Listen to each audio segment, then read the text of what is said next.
Intel's Coffee Lake platform has technically been released since October 5th, with many reviews having been released since then, and the power of the new 6-core 12-thread 8700K well detailed. However, Intel kind of created a whirlwind of bad press with the complete lack of available retail product for several weeks following the launch, and opinions on the 8th generation platform have been appropriately mixed as a result. With actual 8700K CPUs now arriving in consumers' hands, what can you expect from your new processor, and was it worth all the fuss?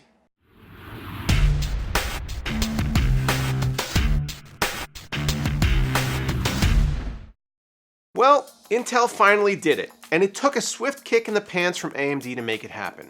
The Blue Team's mainstream lineup now includes not one, but two unlocked 6-core parts in the i5-8600K and the i7-8700K. Continuing the tradition, the 8700K has hyper-threading as well, so we get a full complement of 12 threads to play with here. It's no coincidence that while still reigning supreme in gaming, Intel was falling behind in the mindshare of consumers when it came to processors that offered the best of both worlds.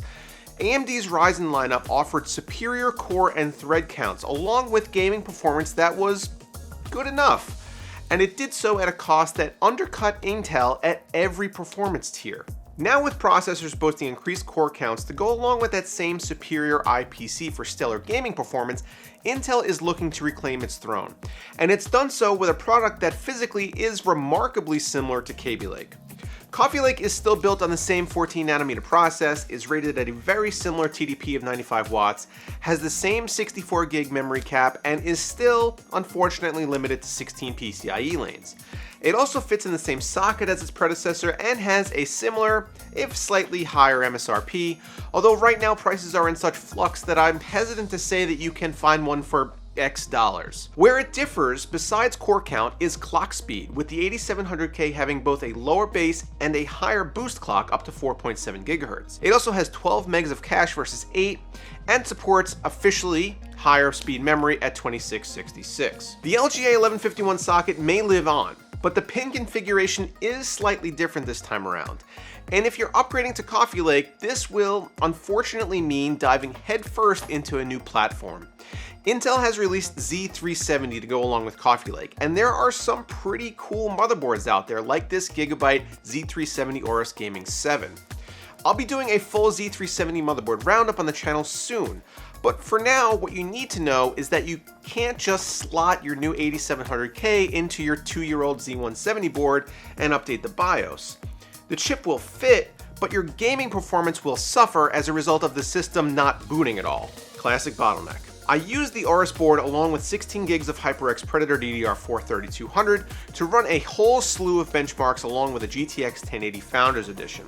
The same GPU and memory were used for all test platforms, which included a 7700K, a 7800X, and the Ryzen 7 1700. First up are my standard CPU benchmarks. These basically measure strict CPU performance in different tasks without any influence from the GPU.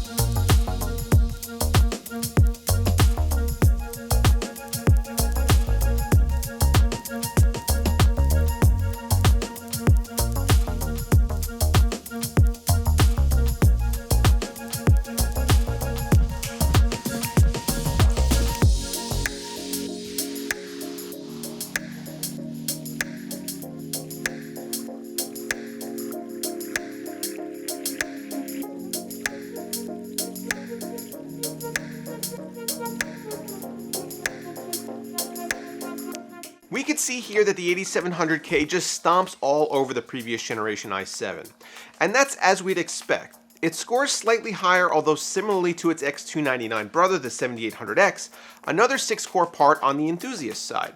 It also goes back and forth with the 8-core Ryzen 7 chip, except single-threaded performance metrics where it wins quite handily.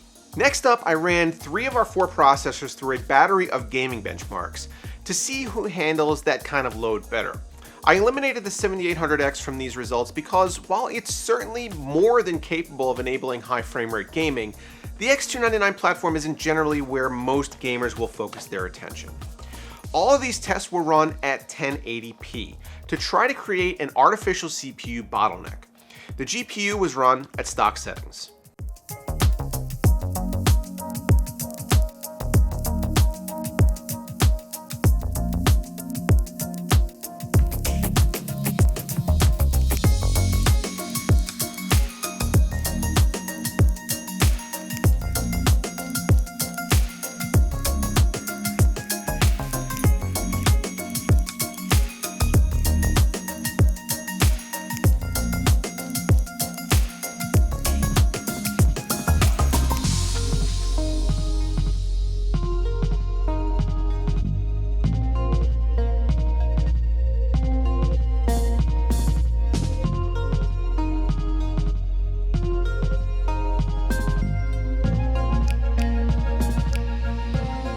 The 8700K trades blows with the 7700K throughout our testing, with the 1700 still behind in every test. With single-threaded performance being similar between the two Intel parts, this is not entirely unexpected. The big benefit here is when you consider that Intel has significantly upped the multi-core horsepower of their mainstream flagship product, while still retaining single-threaded superiority. It now competes with AMD's 8-core parts when it comes to number crunching and pure computational ability, and beats it handily in games. It's for this reason that this is one hot commodity right now, and although it's certainly a great product, the botched launch could not have come at a worse time for Intel. They're fighting to gain back some ground with consumers, and having what amounts to a paper launch of a great product is basically teasing their audience with something that's just out of reach. I've heard many people say that they're frustrated with the lack of stock and are just going to go ahead and buy AMD. And I can't really say that I blame them. It's quite clear that Intel was not ready to launch Coffee Lake in 2017 and was planning a 2018 release. But they kind of panicked due to the success of Ryzen and rushed out something that wasn't quite ready. Maybe they'll learn for the future, or maybe they just won't take AMD for granted anymore. Either way, 8700Ks will be available for purchase sooner or later, and as long as it's before AMD launches new Ryzen chips, I'd still highly recommend buying one if you see it on the shelves of your local Micro Center. So that wraps up my look at the new Coffee Lake i7-8700K. What do you guys think of Intel's newest chip? Let me know down below in the comments. Also, don't forget to get subscribed to the channel if you're not already, and check out my merchandise store linked in the description if you like what I do here and want to support me by buying a shirt or something like that. As always guys, thanks for watching.